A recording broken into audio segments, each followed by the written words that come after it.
Hello, and welcome to the video version of the Left of Greg podcast. I'm Brian Marin, the host and creator of the show. As always, I will be joined by human behavior expert Mr. Greg Williams, who the show is affectionately named after. On the show, we discuss different topics through the lenses of what we call human behavior pattern recognition and analysis. If you'd like to find out more about what that is, please check the links in the episode details and go to our website to learn more. Please don't forget to follow us on social media. The links are also in the episode details, and hit the like and subscribe button to help support our work. Thanks for tuning in, and we hope you enjoy the show. All right, well, good morning, Greg.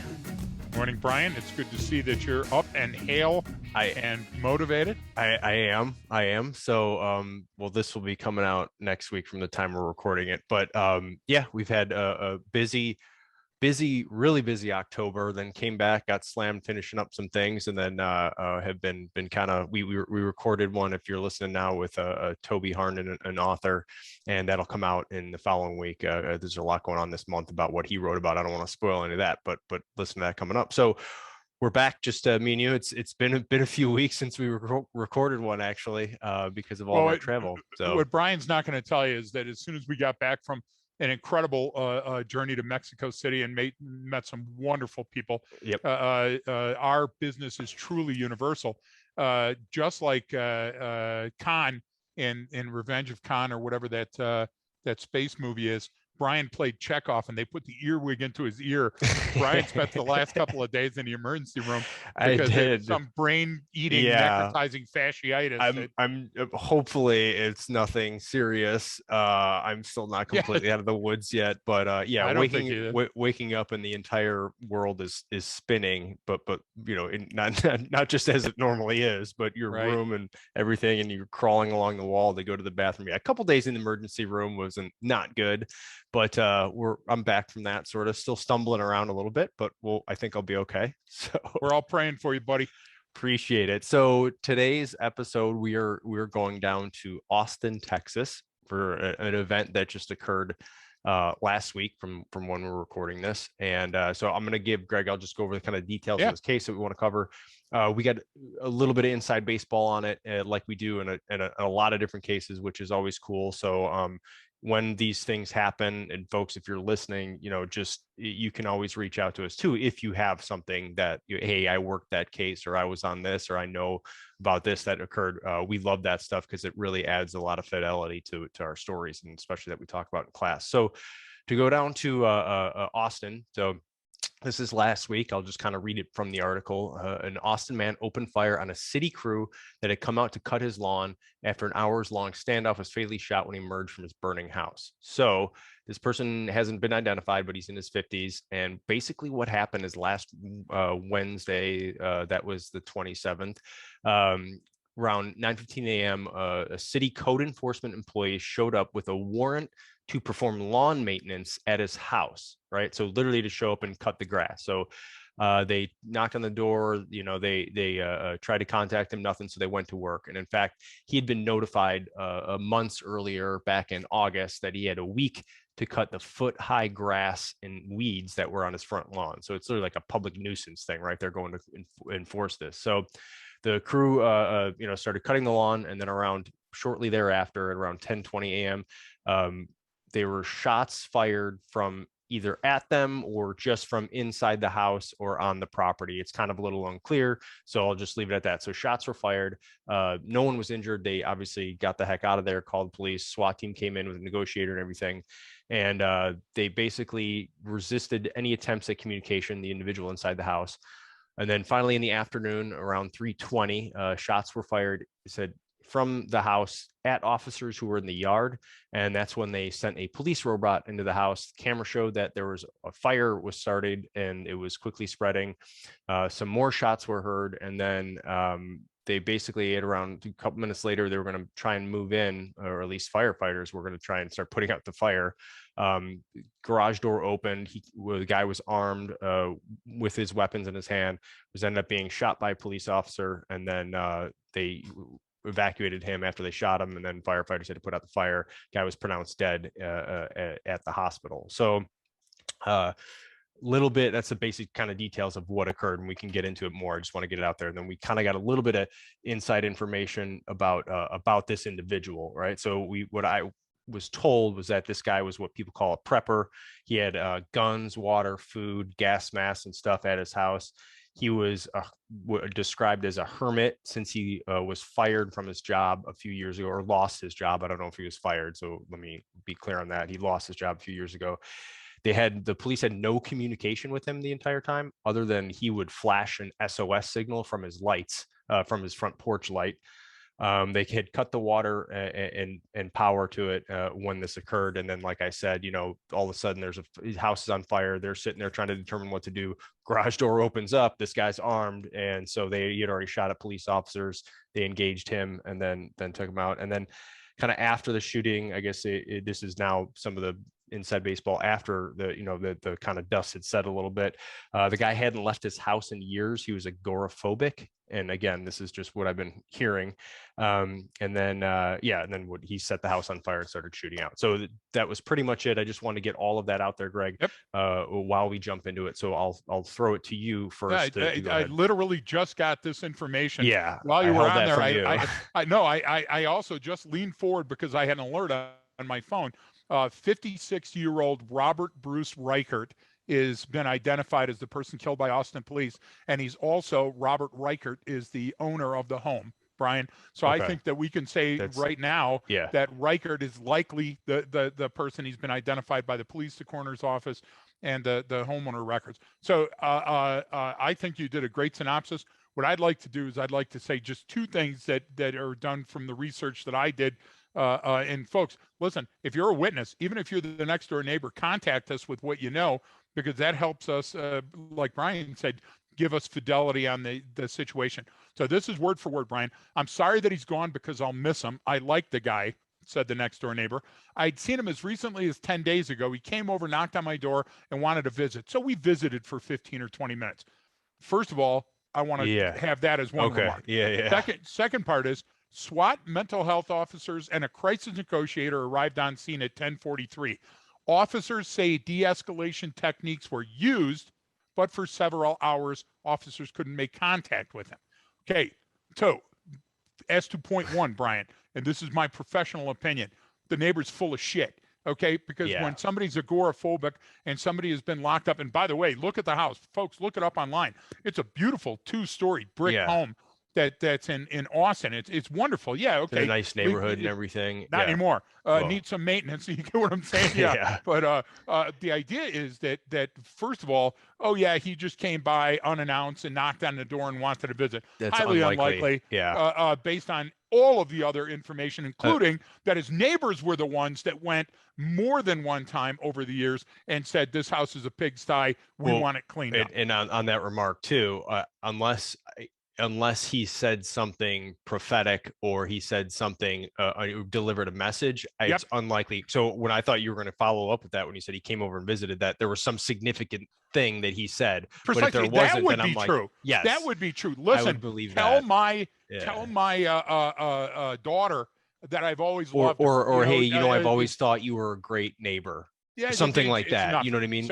So, if somebody wants their couple of minutes of glory, and listen, if you're that neighbor, get on. I'd like to depose you. The second part is, Brian, I've known de-escalation techniques. As a matter of fact, yesterday I sent you a picture of a Ohio course that's coming up. Let's not get into that one. But officers say de-escalation techniques were used.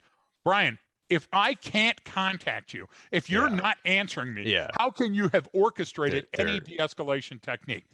So the final point on my 3-point stool here, Brian, is I'll take umbrage to anybody saying that they were shot at. If this guy's in fact a prepper, if in fact he had a gunfire, shots fired are different than being shot at. Yes. From your first ambush, I certainly do, that when the shots come in, you don't even know where they're coming from or if they're directed at anybody. So I agree this was a tense situation. Don't let me try to derail this conversation by making it sound as though shots being fired aren't serious. But remember how this was different, Brian. In previous attempts, the neighbors complained. The city of Austin came in and said, listen, you have to clean up your yard. Robert Bruce Reichert appeared in court. They served him with paperwork and said, you have this many days. If you don't, we're going to do it. This has happened before. But on this case, Brian, He didn't respond. He didn't show up in court, didn't answer the door. So something was significantly different. Different. And if they had a mental health officer and a crisis negotiator on the scene, they should have seen it. I'm throwing that ball back in your court right at the beginning.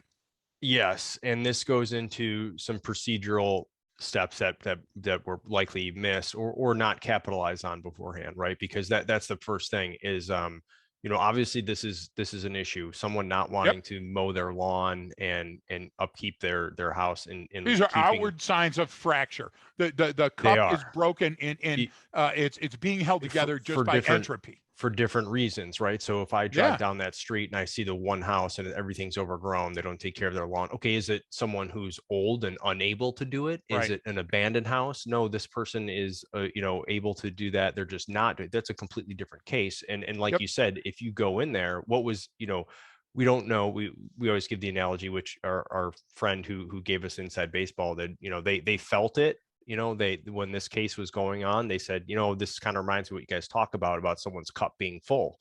And I was like, yeah. So guess what do you think is going to happen? You know what I'm saying?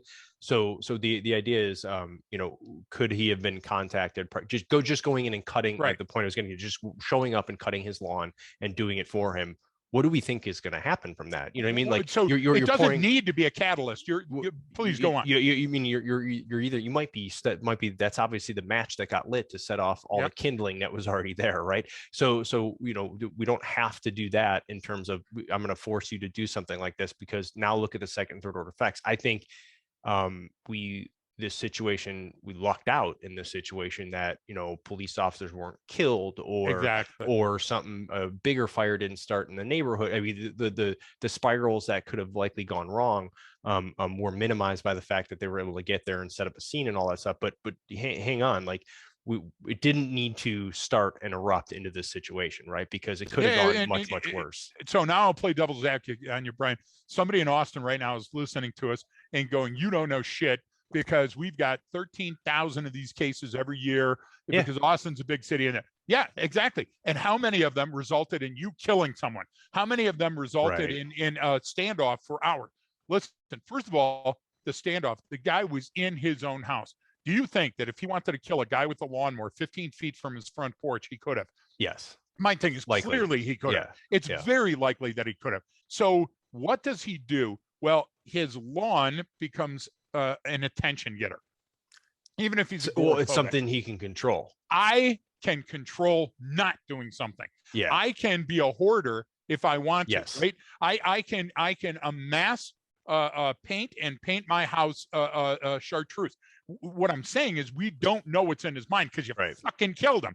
But the idea was that if you didn't kill him, maybe we could have asked questions on why is this lawn so significant? Now, I'll say that it probably spread out into other parts of his life.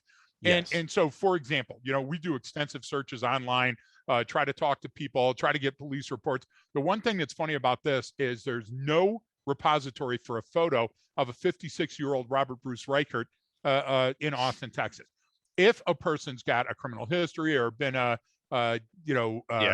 interesting, usually you can find something about him or at least articles about him. The other part of it is every search for trying to find criminal records on Robert Bruce Reichert.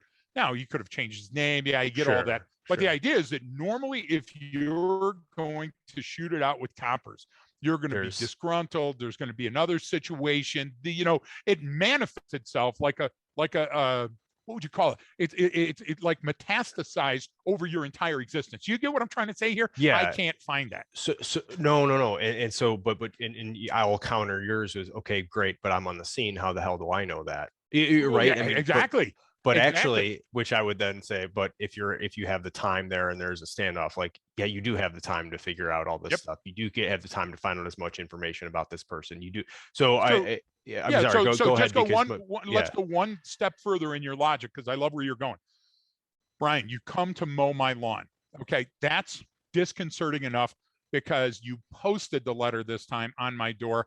You didn't make contact with me. And whether that was my choice or your choice, it's seemingly different. Now, all of a sudden, the next thing that happens is I say, well, I'm not going to stand for this.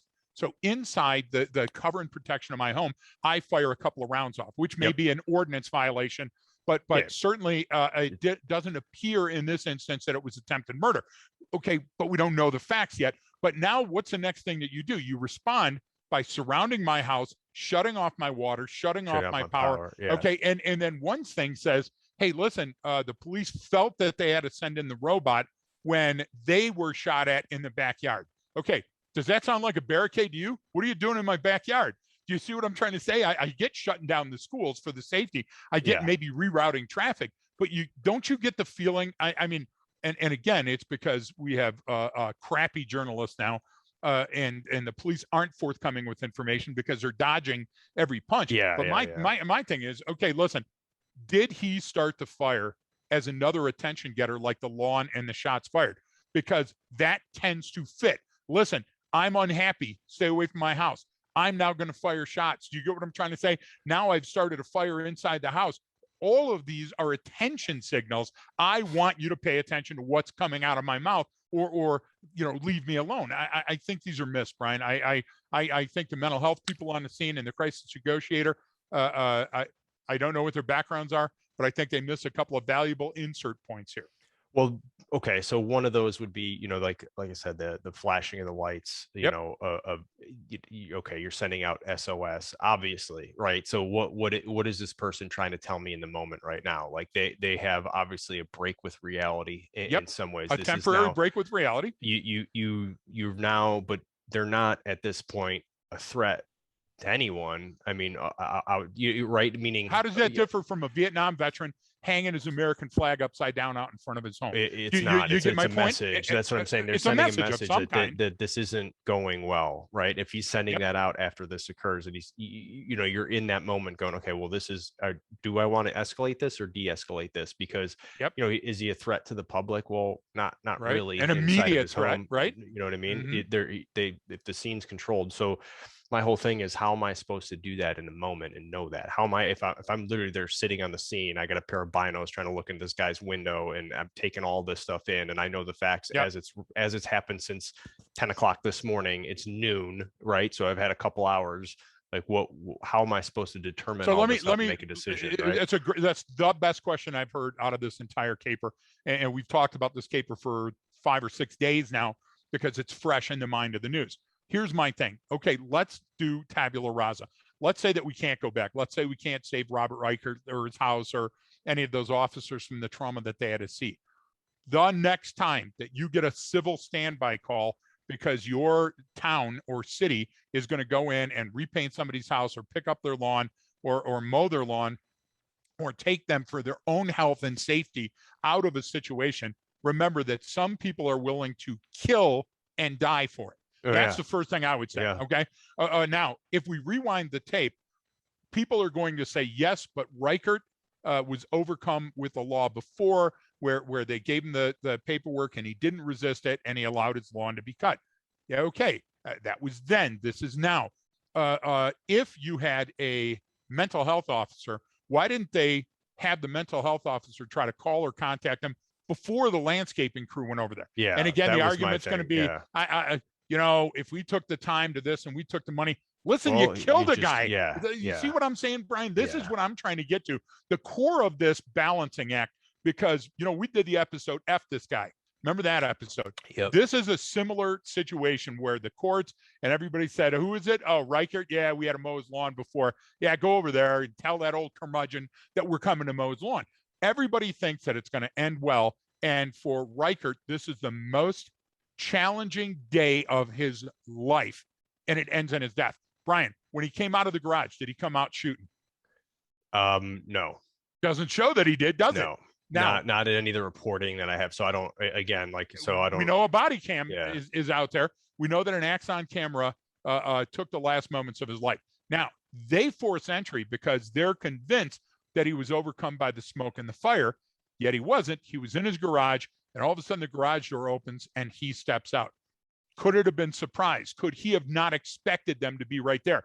Could the SWAT team have said, holy crap, it's a gun? And then an officer sees the gun, and you see how many things can go wrong? And where did they start, Brian? They started with mowing this guy's lawn. What I'm trying to say is that every day that we go to a clown's mouth and we order the number 3 and ask for it supersized, or we stop to get gas, or we drive across town to visit our sister, we never think that we're going to be in the crosshairs of a potential situation like this. And sometimes we need to slow our roll and we need to look at it. Time is on our side. The gift of time and distance in this instance would have saved a lot of Trump. Well, in this instance, yes, time is on the side. You know, if it's here's the thing though, this is where our own policies, procedures, and training can get in the way of us making a critical decision, right? Because this is how we respond, this is what we do, these are the protocols we have, we lock down this area, we have our way of doing this, this is the equipment that we use, and then we go in and we get the guy.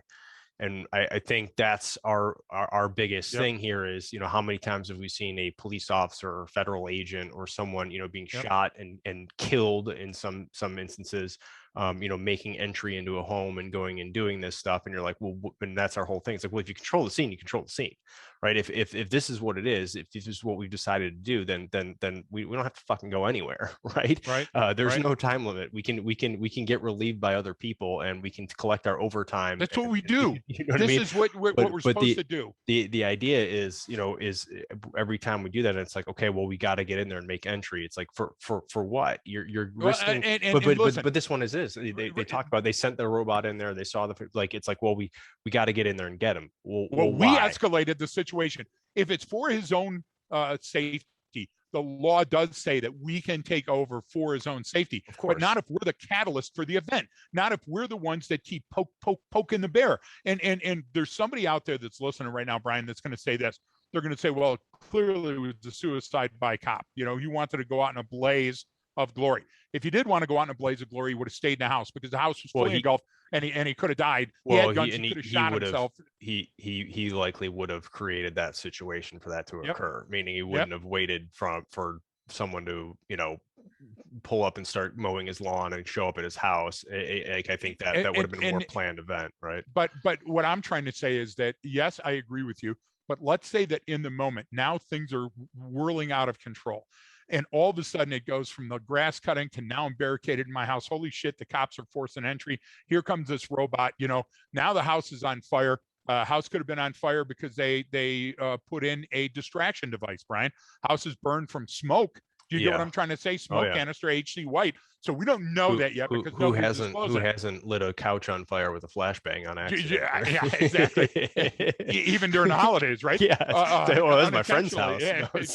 But think about this for a moment. What I'm saying is, in this new timeline, this accelerated timeline, because the robot and the burning house and everything else, even the fire department's convinced that this guy's dead. They think the smoke and the fire, and all of a sudden the garage door comes open and out he comes. Well, you can't have it both ways. Do you get what I'm trying to say? Right. If he was going to kill himself, he had ample opportunity to kill himself before that. If he was going to shoot it out for the cops, that seemed like a shitty ambush based on the other times that he shot allegedly at people from inside the house. What I'm trying to say is that you can't go back after the suspect is dead and the house is burnt to the ground and fit your story to match what occurred. What we need to do is we need to go to the very beginning and say, where are the intervention points? Where could we have slowed this down enough that we might have been able to pull out of this nosedive? Even with the shots being fired inside the house, could time have helped calmer heads prevail? Let's do that then. Let's see what those points are, because we've kind of hit on some of them, right? So you have the issue with this. I'm assuming this is for some folks that work for the city, this is a known individual, meaning they dealt with him before, whatever part of the city. I'm not saying police, I'm saying code enforcement, whoever, like they go, oh, that's that seems likely. That whoever his name was, I forget his name now. Robert. So it's like, oh, that's Bob. You know what I mean? Yeah. They might know him, and they go, yeah, he's a pain in the ass. And then you can go ask his neighbors, and it's like, yeah, he's kind of stays in the house a lot. He doesn't come out much, and you know, he lets this stuff overgrown. So, you know, at no point did anything we find where he's made threats or done anything. One more time you mow my lawn, right? So which goes to the point of people probably not thinking it's a big deal, right? That adds evidence to go, well, what's the big deal if we show up and cut his lawn? I mean, we've done this before in the past. He knows the process, right? So I understand that, but this is where we get into, our policies and procedures say we do this as a city. Okay, that's fine. But did we attempt to contact him? It's like, well, yeah, we knocked on the door and showed the warrant from the city saying it's legal for us to Right. do this. Like, but did we get into contact with him? Exactly. So you're saying, yes, we tried to contact him, check in the box. Check in the box. But did we? And what are we willing to So flex? It says when no contact was made, hey, leave a copy. leave the copy and continue with work. It's like, okay, but why did that have to happen right now? And I know we're getting into the weeds, but that's the whole point. That's how these things are prevented. You prevent these Funny by doing Freudian that. slip that you said getting into the weeds, Yeah, I know, Brian. right? But no, think about that for a minute. But listen, Brian, on that exact point, did we not just a few weeks ago show a video that was taken last year where 3 people died over a snow shoveling incident? Yeah. Okay. So Coast, you have to stop thinking that, listen, it's just mowing this guy's lawn. Clearly, not the to him, lawn is a message. And I could say that, listen, the person's just a hermit that doesn't like mowing their lawn, but that tends to show that something else is going on. And here they took not mowing the lawn to a criminal act. I mean, to certainly a code violation, right? But that code violation turned into a crime where Reichert tried in some manner to say stop. Yeah. Right? This is what it is. Even someone who is what someone would describe as hermit, agoraphobic, all that stuff. Like, I always go back to all humans. We need contact with other humans. We need to be connected to society in some way. And we become broken. A little at a time. But people go, well, I like to live off the grid, or I like to. No, you don't. One, if you're listening to this podcast, you absolutely do not. So two, there's very, very, very. Maybe he's a stoic. Very, very, very few people. That would be a good place to be a stoic, right? If exactly. You're living out by yourself.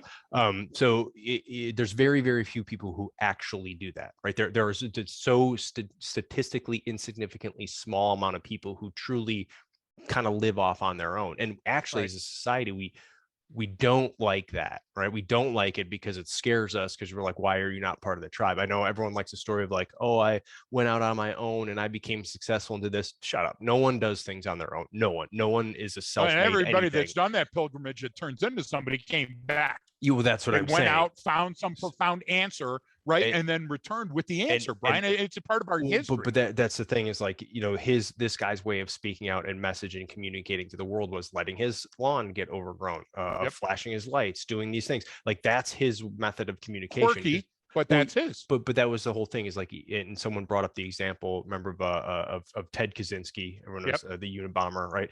A brilliant mathematician, goes and he's in like a cabin in the middle of nowhere and starts, he's carrying out his little terrorist attacks, his bomb mail threats. So I was like, yeah, but he wasn't a hermit. He didn't live by himself. He had to continue getting his message out. He had to continue communicating with the rest of society. He had to ride a bike and walk into town. He had to get a typewriter and post the messages. But that's what I'm saying. If he was really just, I'm done with this, he would be internally focused and living off the land and not do any of that. Nobody would ever heard of him. Exactly. So it comes into the same way, right? So he's got to have his say in somehow, right? He's got to be able to get his message out there. So that shows he's willing to communicate. He didn't sell off his stuff and move off the grid. No, he's staying right there, right?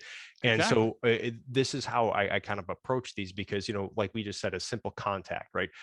Can I go talk to the neighbors and ask about this guy? Well, absolutely. If I'm city code enforcement or something, I want to go up there and say, hey, do you know the deal? Do you know him personally? Can you maybe call him? Then, can we go knock on the door together or something? You know what I mean? So then the lady that said, hey, I'm going to miss him. I had seen him as recently as 10 days ago. He came over, knocked on my door, and wanted to visit. Well, she would have been one of the people, because it says neighbor, and you only have so many neighbors when you're in a subdivision, that said, yeah, I just saw him maybe 10 days ago. Let me go over with you. Brian, that would have solved this. Listen, right now, again, somebody is saying, oh, you reckless bastards, you're taking up with Robert Reichert's side. Not at all. I am kind of wanting to tell Robert Reichert's story, because you killed him and he can't tell his own story. That's what I'm saying. You see where I'm going? And it's not, I'm not trying to be pedantic. I'm not trying to poke holes in a story. I am glad that the fire and the paramedics and the coppers are not dead. Yes. I am faulting every one of his neighbors and the judicial system at the code enforcement level for not trying harder to prevent a situation that you don't know is going to be in progress until it is in progress. Well, That's what I'm and that's our thing, is I always say, is don't get married to your TTPs, right? Tactics, techniques, and procedures. They Yep, change, but when do they change? They progress what, one funeral at a time. We you're wait till exactly someone right. dies, and then we go, oh man, we need to fix the way we do things, They're and written then in we blood, fix it. Brian. Well, that's where that comes from, and people don't get it, and then they go, well, this is how we do things. It's like, yeah, Yep. well, maybe that's the and Well, let me ask you that. understand, Just on but this incident, has but this changed everything in but Austin? but understand that in 20 years someone's Yep. going to look back at the way you do things and go, those guys were dumb. Just like we do How those dare you? old Right. SWAT videos from like the 80s, like Yep. LAPD, where like we throw a guy into the room and he rolls in. It's like, wait, what? Right. Right. But back then, that was the greatest way to do things. So we're living in that moment right now. So We are. I think it is not, we're talking about these de-escalation points that could have been done. So we're continued up now. The city code enforcement, hey, look, we got a job to do, which they do, right? I'm not faulting someone to say, hey, this is what we're supposed to do. I attempted to make contact, made no Yep. contact, so they started working. So like, what is the next point, once Well, those so shots so are here, fired? Because even with the inside baseball we got, the yes, way they described the shooting was different than kind of what was in the paper. It was yes. like a shot into the air was the description, like Remember, it it was. started just before 11, Brian. Now we're at 4 o'clock. So That's a that's what. long time, Okay, right? so now the code enforcement folks leave because obviously the police have to show up. There's Yep. shots being fired with it, firing a weapon inside city limits. I'm assuming if it's not at Yep.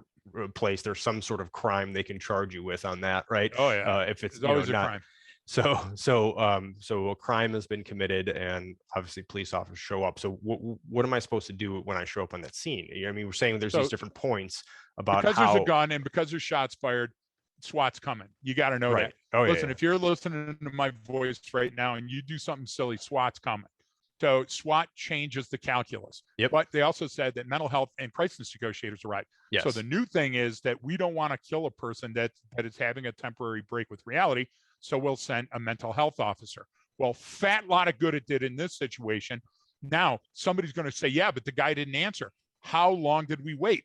If it's okay to wait how many months until the lawn got a foot tall, I bet scientifically we could figure out how much a lawn grows, Brian. Yeah. And by all accounts, it was over a foot. Okay, if we can wait that long, why can't we wait an hour or a day longer to contact Robert Reichert? That's my question. I mean, here, Brian, time is usually, and people escalate time. Why? Based on the fly on the wall, based on their own biases, cognition, saying we have. You said it yourself. We have to get in there.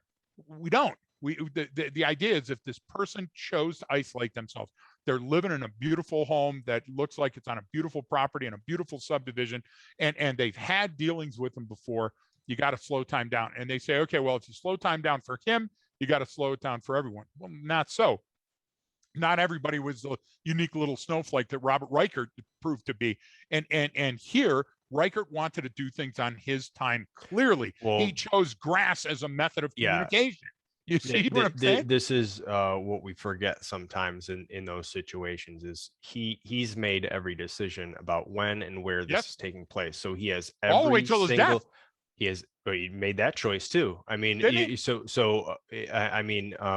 we forget about that is that if we're operating on their timeline and when and where they want things to happen, they have every single advantage.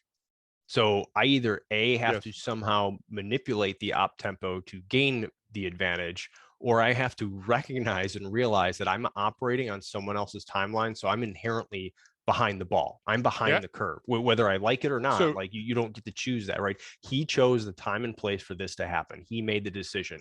Not us, not the people showing up, right? So the idea is I have to either figure out how I can gain the advantage here and things happen on my time, right? And they try to do that with like, all right, well, let's cut the power and water. Okay, well, now I've changed the game a little bit, right? But what did I gain out of that? You know what I mean? What did I really get?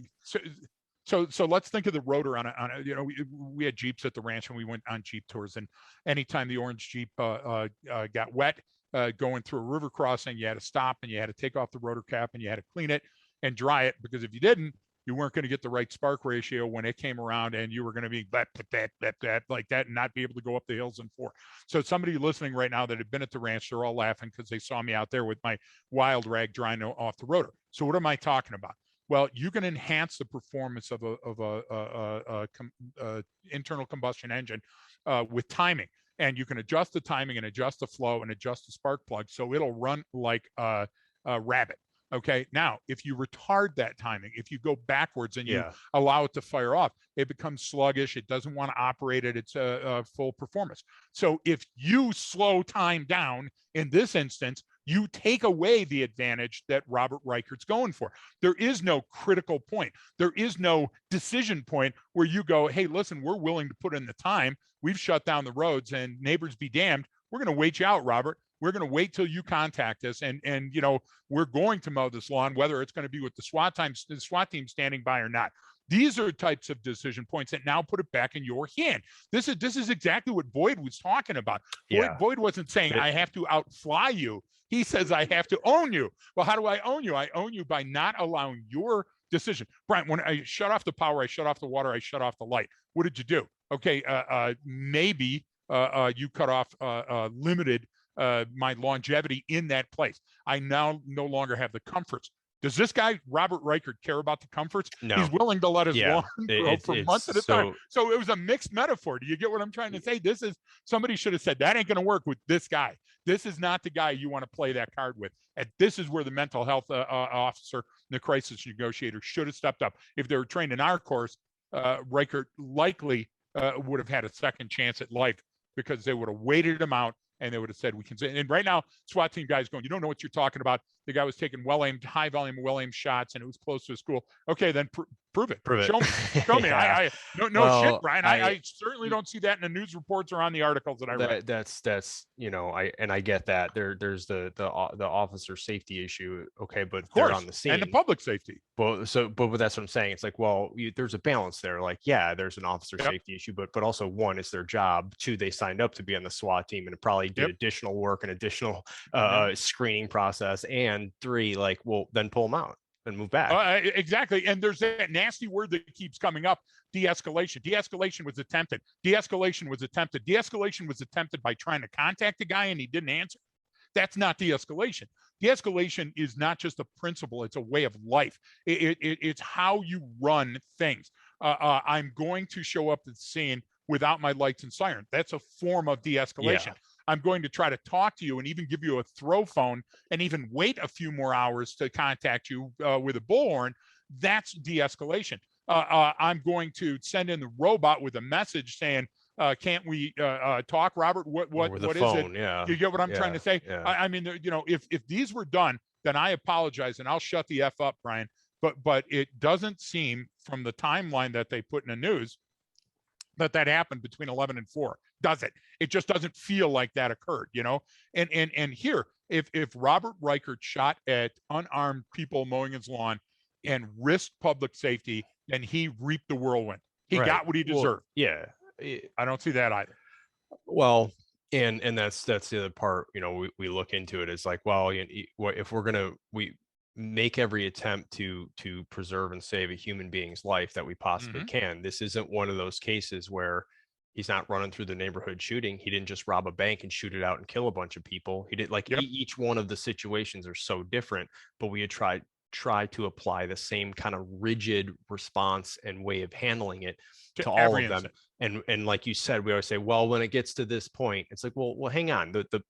That point sometimes it gets to that point and police officers, miss it, or it doesn't get addressed, and then it goes back down. We go, well, but he did this, but he didn't do that anymore, right? It's he was at this point, you could have killed him, but you didn't.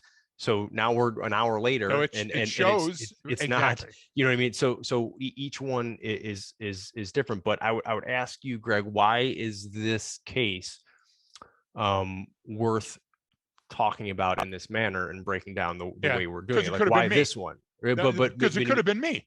And listen, I'm a hermit-like guy, Brian. You've known me for a good long time.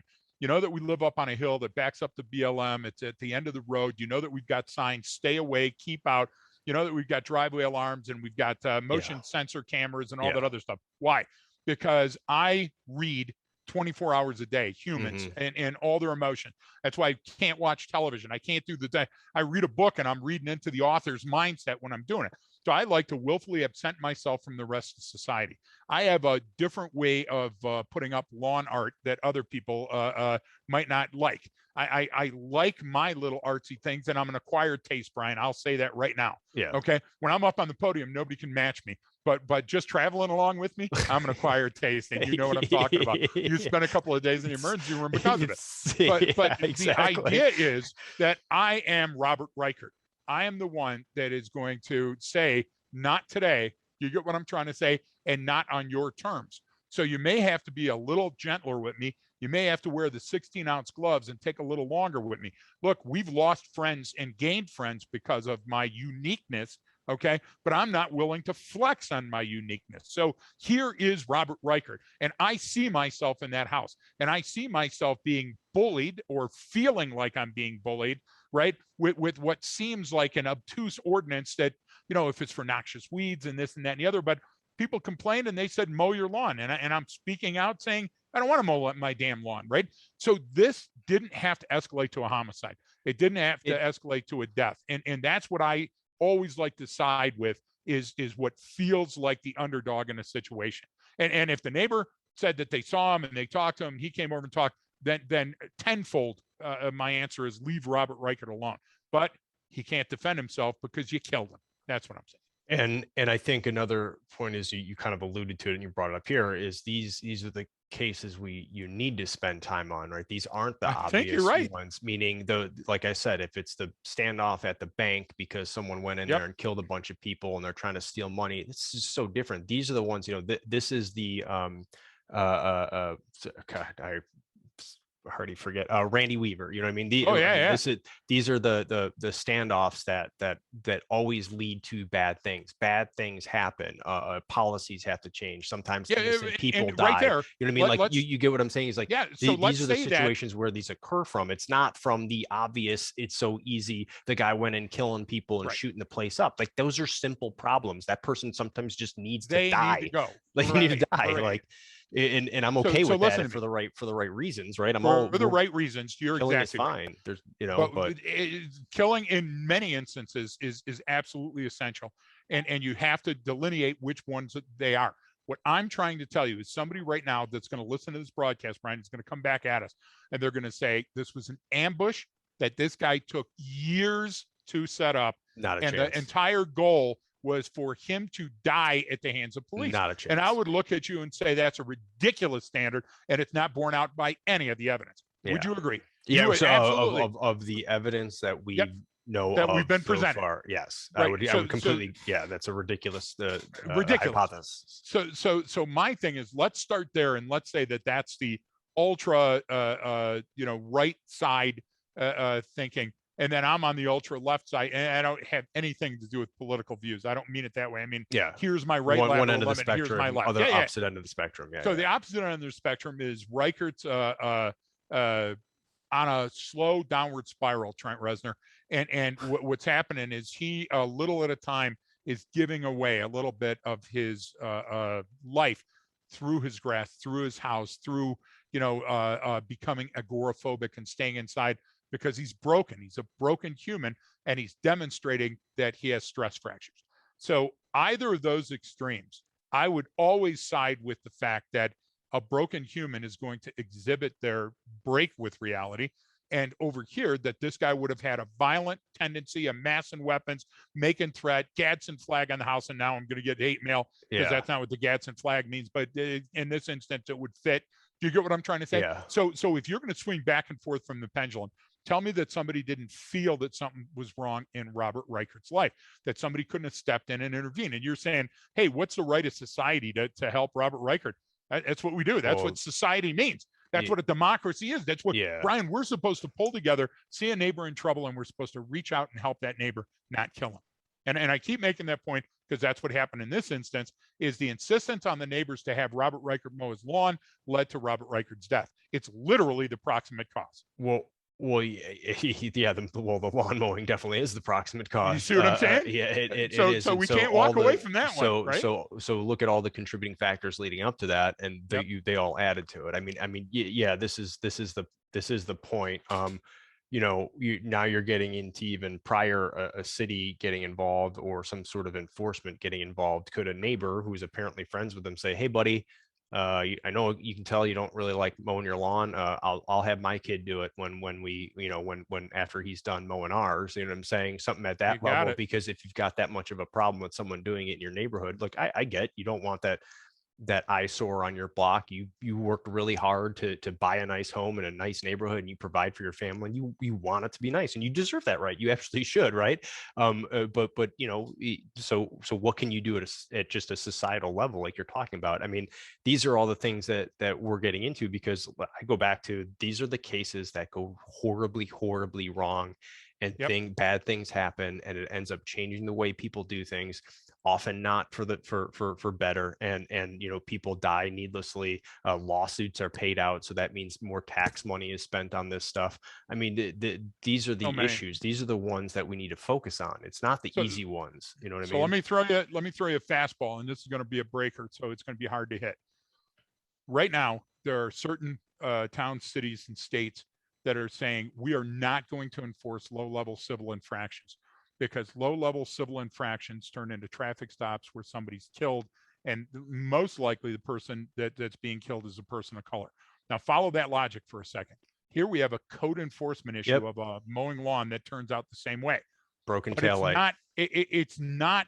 It's that the situation. It's that every situation is ripe for an escalation of violence. It's the job of the people involved in that situation to hold it together. So if you're telling me that the broken taillight led to the driver's death, then I'm telling you that the mowing of the lawn led to Robert Reichard's death. Right. And if one is wrong and the other is wrong, then you have to change how you procedurally go along those things. So in Reichard's case, they tried to mow his lawn, which, Brian, would tend to show that even if you change somebody's taillight for them, it's not going to set the situation out. And I would tell you that a lot more thinking has to go on here, because it's just like the one sheriff in a small town somewhere that said, hey, we're going to shoot the wound. Listen, you're going to It's reap not. the whirlwind. You haven't Jesus. done the study. I just read in one of our dear friends, and I'm not going to say who it is on this call, but it's one of these firms that makes realistic environments. I'm not going to go any further than that.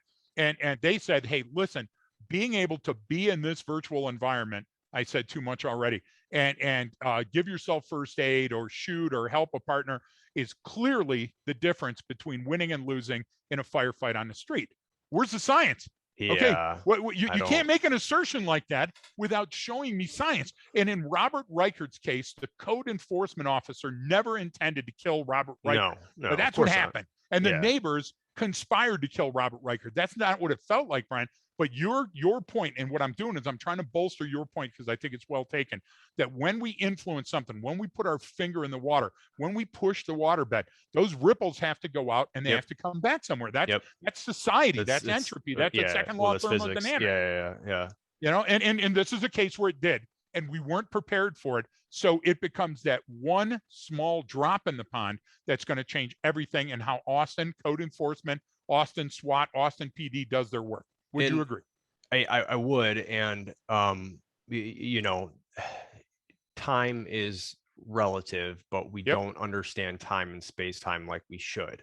And I think that's what we keep saying it, the gift of time and distance. And everyone gets it when you do, like, okay, the Remo's rule of thumb, and I'm too close. And he's like, I get that inherently, but putting that into practice, well, this is exactly what we're talking about. This This is is it. the time is relative. Like, you don't need to, if you have it, spend all the time you have. No one's going anywhere. Nothing needs to happen right now unless there's some pressing issue. It's like, well, they're using resources. What if an active shooter starts up? Okay, well, then they can go there. Like, I mean, meaning there's no, it doesn't have to end right now Precisely. today on our shift. And it's And not I think binary. Yes or no. It's not. It it, doesn't need to be. but it's hard to make a I can't provide a checklist for an agency to go You down shouldn't. in a city to approve and say, yes, this is our response checklist to ensure we are giving ourselves time. That doesn't exist. It's a critical thinking exercise. And if we Precisely. need to look at each one of these as what they are, these are very they're it's a complex situation. But in this case, there was control measures in place, right? So meaning they controlled this complex situation. So if you have overall control of the situation, then you can manipulate time, you can manipulate space, you can manipulate the other individual, given the resources that you have. And I don't think that's always used correctly. We don't always look at every I agree. option. We look at the checklist of options that we have, and that's what we go with, because hey, this is our response, and there needs to be an end right there, because we always think there's got to be an end here. Well, what's this going to end like? It's like, what do you want it to end like? What do you want the outcome to be?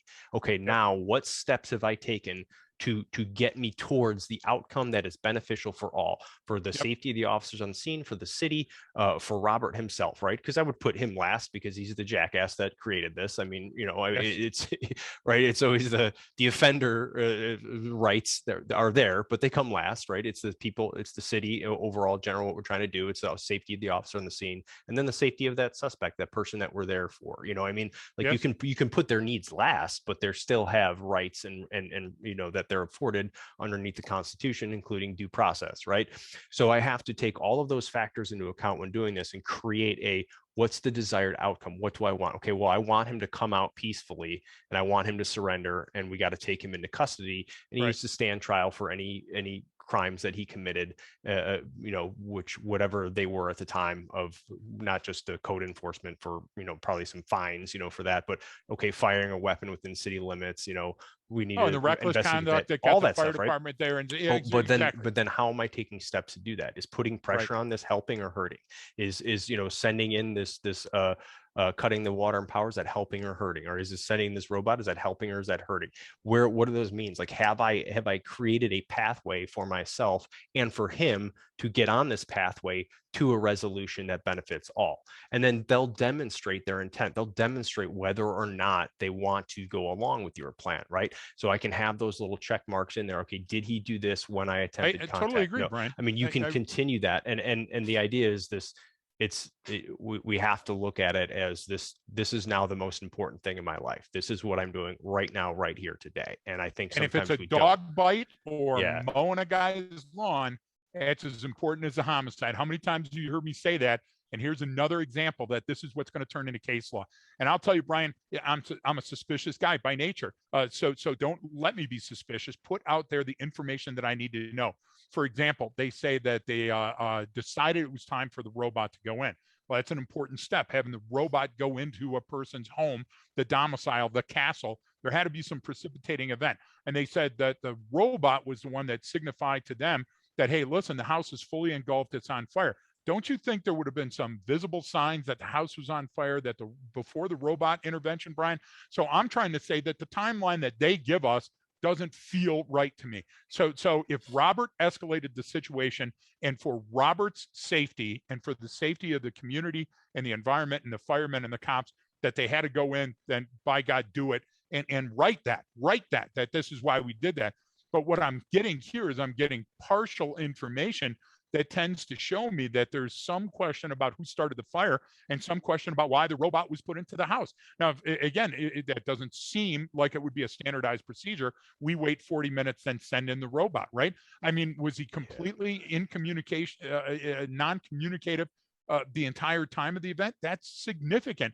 But why would a person communicate with their grasp, which is long and slow, and with a light display, which is long and slow, if they wanted to ultimately die in a blaze of glory? And my thing is, every instance, this should be what Hollywood says, hey, I want to go down and I want to take a look at and show everybody's different story here, because we would be a better society for it. I want to know, listen, I love police and I love first responders and fire. And they don't want to go on a call like this either. Well, trust me.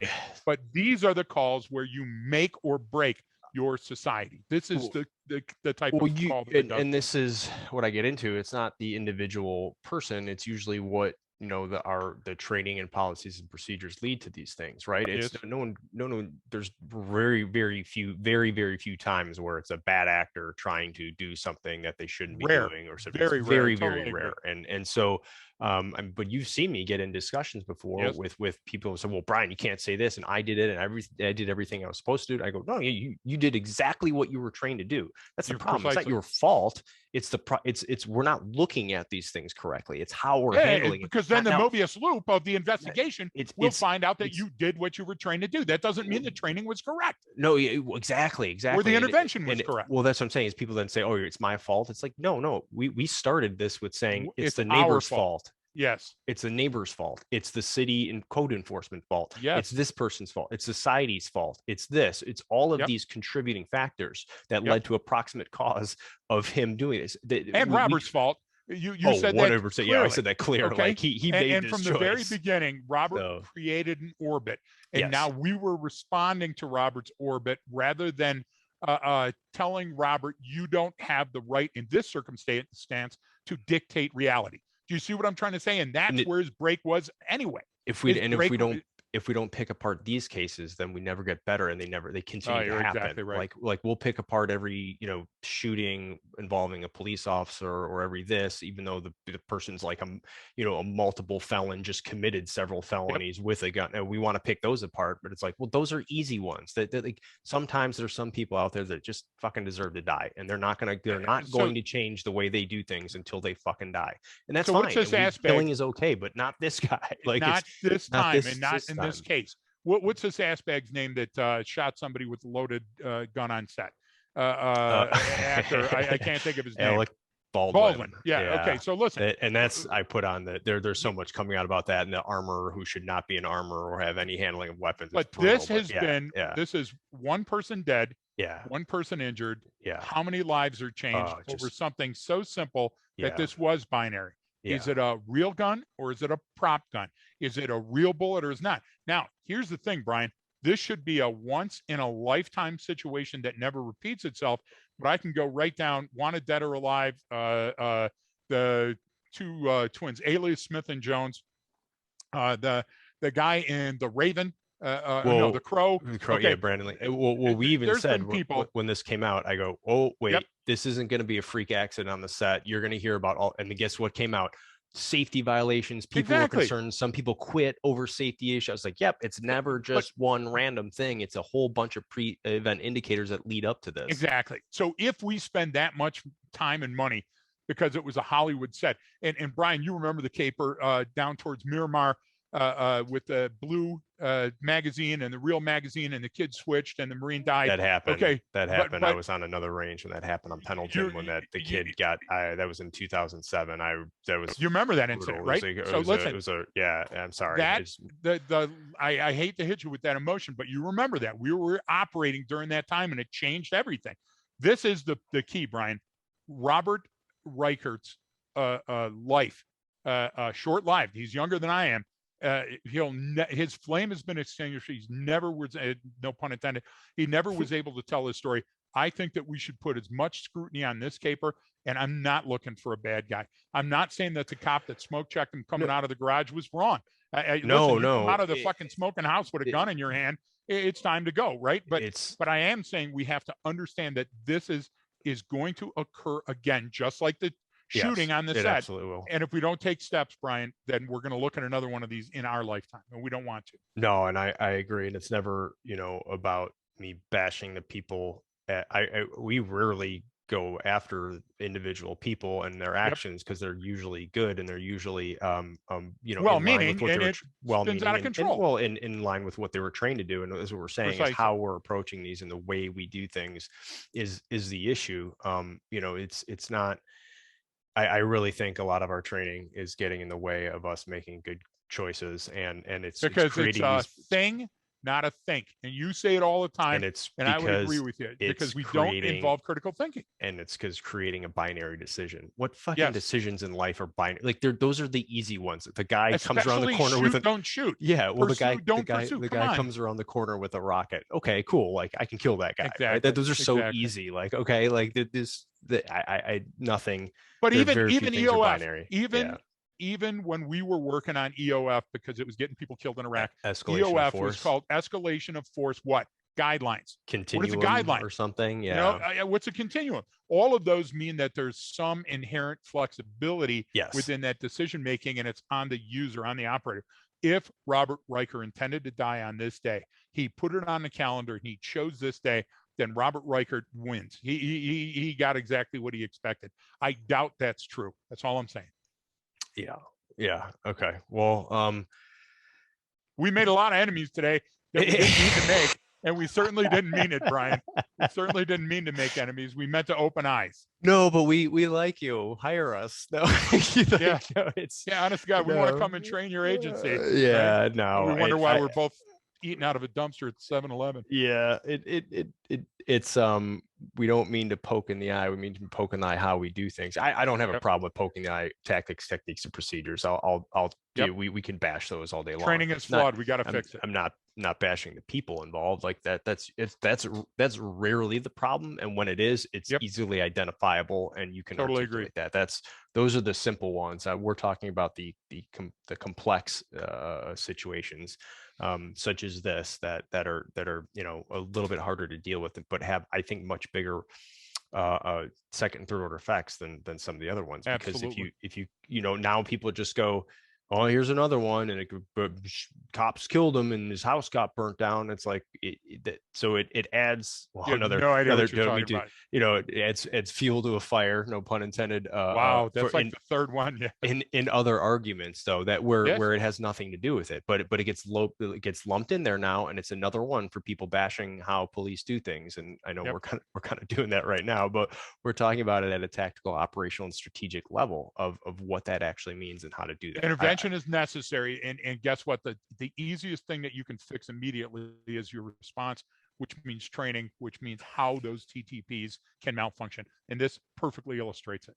This would be a great tabletop for any community out there. But then someone is going to say, well, we sent them, or what am I supposed to do? Just talk to these people, or do this, or spend all the time, or someone's going to get killed. Now you're going to have to get someone killed. It's like, okay, but that didn't happen in the situation. So exactly. I don't, one has to so don't give me this ridiculous outcome when all we're saying is take more time. The what if game is usually done incorrectly, as far as I've seen it. But that's a whole nother podcast episode. Whole nother podcast, buddy. All right. Well, any other final thoughts on that? No, you just gotta go to the bathroom. I gotta pee, Brian. Okay. Well, I guess that's kind of a wrap on our initial thoughts of this. Again, if anyone who was involved or who listens to this and you have some rebuttal, by all means, please reach out. Left with Greg at gmail.com. We would definitely appreciate that, and we would love to have those discussions, and we can do those privately for your agency as well too. They don't have to be on this public forum. We can handle that. So, I appreciate everyone tuning in and listening. And yeah, we took a little break there, so we appreciate you coming back. Again, thanks to all of our Patreon subscribers. We're going to get some more stuff on there. Don't forget to follow us on social media, and stay tuned in. And don't forget that training changes behavior.